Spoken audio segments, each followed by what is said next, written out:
Welcome back. Thanks for stopping by. Hey, look, growing stuff. Pretty cool. So one of the advantages of hydroponic gardening is you don't have to do any weeding. However, there are some things that take the place of weeding, and they have to be done occasionally. A lot of the stuff I do every day don't really need to do them every day. I just really enjoy being out here, so I take care of it every day. Some of the things that I look for when I make my rounds, when I get home from work and before work, I check the covers on the beto buckets. Frequently there will be some suckers growing out from underneath the cover, pushing the cover up, allowing some light to get in there and creating some algae underneath there as well. So I'll pull that cover up, pull the sucker off, take some of the perlite that's covered in algae and take that out and put the cover back on, and we're good to go. Another thing I do is I sucker the plants almost every day, because they can get out of hand pretty quick. Now I do a single vine, some people do double vine, but if you're doing vines, then you really need to sucker so the plants don't get crazy and bushy and whatnot. I am by no means a master of this technique. I really highly suggest that you check out this video that I found. I tell you, I watched a lot of suckering videos, and this one that I found is fantastic. I've watched it probably 3 or 4 times, and I still learn stuff. And there's the very basic suckering. If there's a notch, vine, stem, sucker grows out of there, you just pop that off.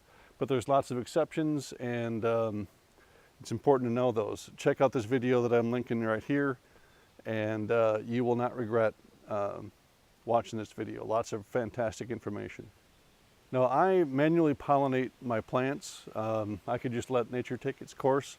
But as an example, last year on my Paul Robeson, I had 5 tomatoes all year long. And that was, had a lot of flowers, but I never really saw a huge amount of tomatoes. This year, manually pollinating, I've got 10 tomatoes on a single plant. I'm definitely an advocate of manually pollinating. Myself, I use an electric toothbrush. Just hit the back of the flower. Frequently you can see the pollen just pour out of there, so you know you're doing something. And you'll find that you have a lot more tomatoes developing than you would otherwise. Myself, I swear by it. I think it's a great idea. Now, another thing that I find myself having to do is checking the nutrients every single day. It didn't start out this way. I could let it go for 2 or 3 days without really having to do much to it. But these babies are really starting to grow, as you can tell, and they are sucking up the nutrients. I start out at about 1,600 parts per million when I leave for work in the morning. By the time I get home, I'm down to about 600. So they're using close to 1,000 parts per million each day throughout the day. So as long as they're going to keep eating it, I'm going to keep feeding it. So, so I add nutrients every day to get it back up to 1,600 for the next day. And they keep eating it up, so they're going to keep giving.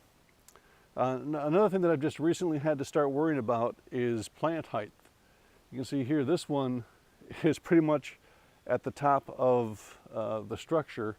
So I'm going to have to fairly soon take a wrap off of the bobbin and drop the whole plant down just a couple of inches. That'll give it a bit more space to grow up top. It's a bit tricky, especially the first notch. Once you get that first one down, though, it's not too shabby.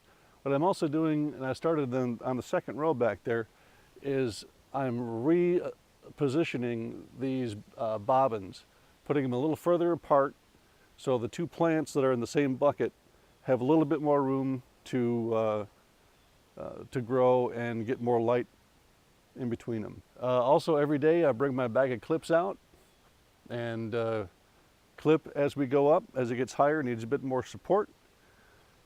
And this week, actually last Friday, this is Sunday by the way, I came out in the morning to make my usual rounds and found this horrible thing. I believe I've got this, what happened here is the tomatoes got too heavy and they've split from the vine. I'm pretty sure that I've got this trussed up pretty nicely and buttoned up, so I think they're going to do pretty well yet. But that's my pride and joy right there. I don't want to lose that one. I'm expecting some double J truss hooks, probably Wednesday or Thursday, that will help me support the branches that are going to get bogged down a little too much. In the meantime, I'm just using the regular vine clips and hoping that'll work for the time being, just till I get the better support hooks. And every other week, so every 2 weeks, I empty out the reservoir. I completely empty it. I scrub it out. I scrub the pump. I wash out the pump filter bag.